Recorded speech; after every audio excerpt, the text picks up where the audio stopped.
What is going on, guys? Welcome back to the channel, and today, only a few days out from the early access launch of Battlefield 2042, I wanted to just make, one final video in the lead up to the game, talking about my final thoughts and expectations for the game before we finally get our hands on it. Now, there are a few quick things I wanted to mention before I get stuck into it, just a few quick thank yous as well as some quick reminders about upcoming stuff. I know most of you guys probably don't give a shit and just want to get to the actual video, so I'll leave some timestamps down in the description for you guys if you want to just skip ahead to my actual final thoughts on the game, but I did just want to say a few quick things regardless, so bear with me for a minute or two. Firstly, I just wanted to give you guys a huge thank you for all of the support around the channel in the last 2 to 3 months. When 2042 was revealed back in, I think, June, I had around 1,200 subscribers, and as I'm recording this, we are just about to hit 4,000 subs, which is just ridiculous. And so yeah, I cannot thank you guys enough for the likes and the comments and all the feedback. YouTube channels simply cannot grow without support from the viewers, and so I have to give you guys a massive thank you for that. Also, I just wanted to quickly give you guys a heads up that as soon as the game launches in Australia, which is going to be midnight on the 12th obviously, so 12 AM AEDT for anyone looking to figure out the time, I will be firing up a stream and playing some 2042 right here on the channel. Now, keep in mind we do live in the future in Australia, so if you're in the US or Europe or pretty much just anywhere other than Australia, New Zealand or parts of Asia, this will be happening like 8 to 12 hours before the game actually goes live for you guys, and so you'll be able to jump into the stream, get your first look at some raw long form gameplay, and also just ask me any questions about the game and stuff like that. Launch streams are always a ton of fun, and I'm super excited for that stream, so I hope to see a heap of you guys in there in the chat.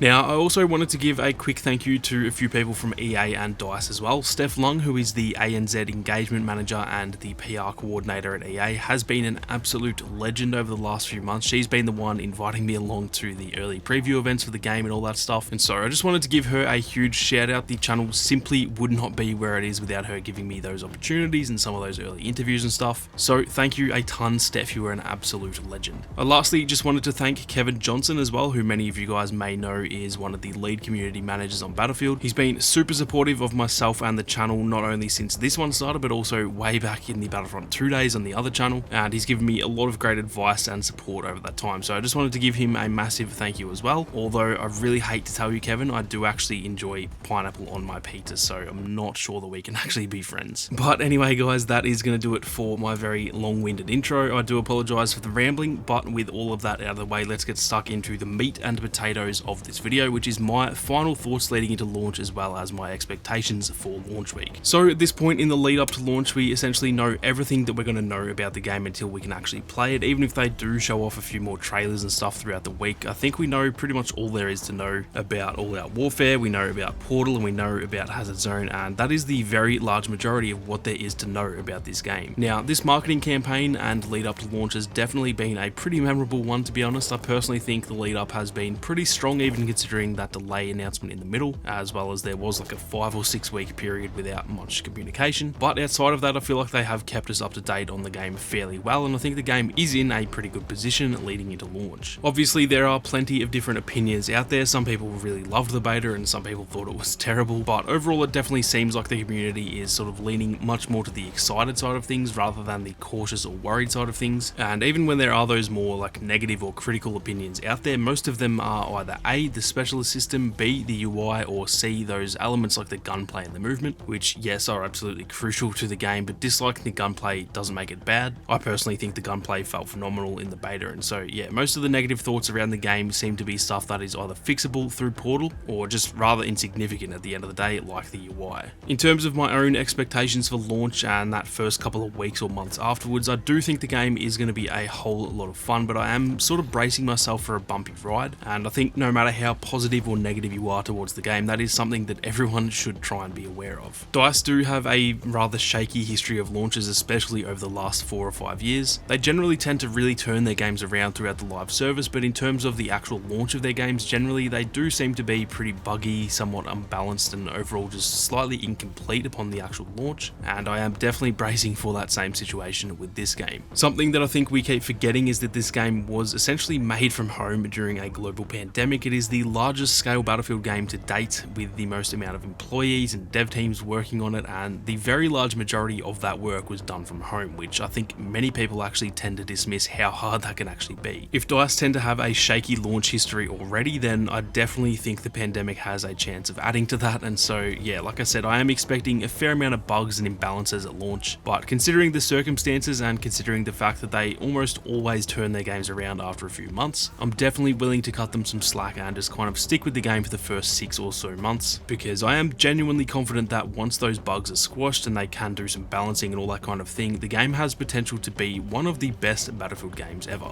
Despite the fact that I do have some issues with certain areas of the game, such as the specialist system for example, for me personally it almost all seems to be fixable through Portal anyway, so unless the game is just like completely jacked up at launch and you just can't even play it or something, most of my issues with the game are just going to be fixable within days of launch, so I'm almost not even worried about the things that I was initially worried about. Obviously the game still needs to be functional and balanced and all that kind of thing, so I'm by no means saying it's going to be perfect with no chance of failure. Plenty of things could go wrong at launch, but most of the stuff that I am expecting to not really like just seems fixable through Portal, and even then, none of the stuff that I disliked in the beta is even game breaking for me anyway. You guys will know that I've been pretty vocal about disliking the specialist system, but honestly I think I'll likely play the hell out of All Out Warfare even if I have the option for Portal, because I am just keen to try DICE's vision for the game and give it a genuine chance rather than just kind of cracking the shits after one session and saying that I hate it. I really wasn't a fan of it in the beta, but we had 4 specialists on one single map with limited weapons, and I think that once the game actually launches I am going to be pretty keen to try and get the hang of the specialists, level them all up and try and get their mastery skins and all that kind of thing, because if I still don't like them after a month or two, well, Portal isn't going anywhere. Another big component of that is Hazard Zone, and I think that's the reason that I have somewhat come around to the idea of the specialist system, because for me Hazard Zone arguably has me the most excited out of any of these modes in the game, even over Portal, which is crazy to even say. I am definitely a little bit skeptical about how much longevity and replayability Hazard Zone is going to have. It'll be interesting to see how much they support it after launch, whether it gets any free-to-play elements added or whether it evolves over time, but I think if, and that is a big if, but if they can support Hazard Zone and keep the content fresh and exciting, it could honestly be where I actually spend the majority of my time in this game. For pretty much the last 18 months or so, Warzone has been the only game that I've really loved playing. Some other games have obviously popped up here and there for sure, but Warzone is really the only game that I was addicted to, and I think it came down to that intense squad-based gameplay that Warzone entails, which is obviously a big part of Hazard Zone as well. If Hazard Zone has that sort of addictive nature to it, if it's truly that sort of do or die experience that it seems like it is, and if there's enough progression and content there to keep me hooked, I genuinely think that it has the potential to reach those Warzone levels of enjoyment for me. And so, like I said, as much as I'm not the biggest fan of the specialist, I am still going to try and level them all up and get the hang of them, because I know that I'm going to have a good time playing Hazard Zone. Just how long for is the only question. Now lastly, as for my thoughts and expectations for Portal, and I'm honestly not even sure where to start with this mode. To me, Portal seems like it has the potential to literally be the best first-person shooter experience that I've ever played. It looks like it has something for everyone. It's got so much content across 4 different games in the franchise. It has a complete rule editor and match customization, and it just seems like the most insane thing to me, and honestly I still kind of can't wrap my head around it. I've been saying this for a while now, but I genuinely don't think that the Battlefield community, and I'm including myself in that, even has a 1% idea of what Portal is going to be able to give us.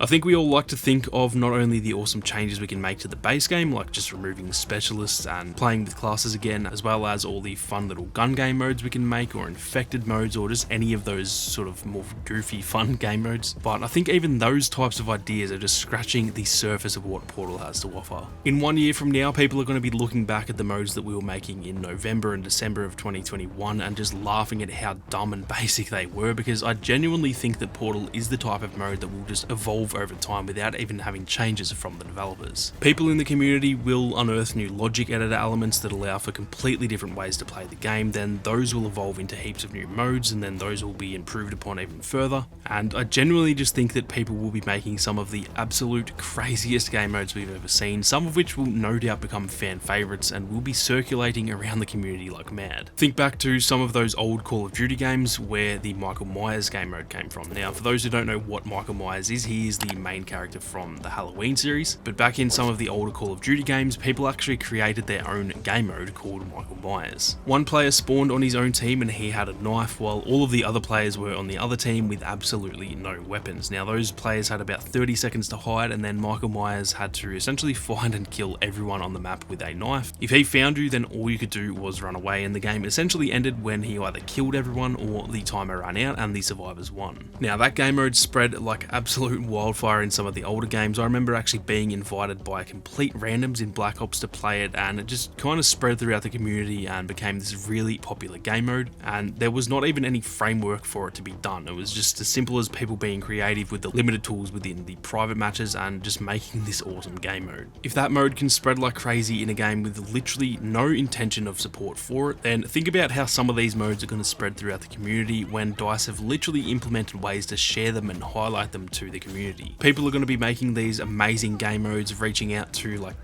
10 of the biggest Battlefield YouTubers and telling them about it, and only one of them needs to play it on stream before it completely takes off and becomes a staple of Portal. Hell, DICE themselves have even said that they will be highlighting community-made modes on the main menus of Portal itself, so I just think there's going to be ways to play this game that we can't even begin to fathom right now, and I just could not be any more excited to see what people come up with. As I said, I think it is generally going to take months, if not years, for the player base to adapt and sort of understand the logic editor enough that they can begin making these just ridiculously fun and unique modes. And like I said, I think Portal is genuinely one of the wildest things that I've seen before for a video game, and we haven't even played it yet. Overall, I just could not be any more excited for this game. I definitely think it has some issues here and there from what we saw in the beta, and I really do hope that DICE stick with it and give it their all, but regardless of any of that, it just definitely feels awesome to have this much excitement again for a Battlefield game. And call me a shill as much as you want, I genuinely do see this game going down as one of the best Battlefield games ever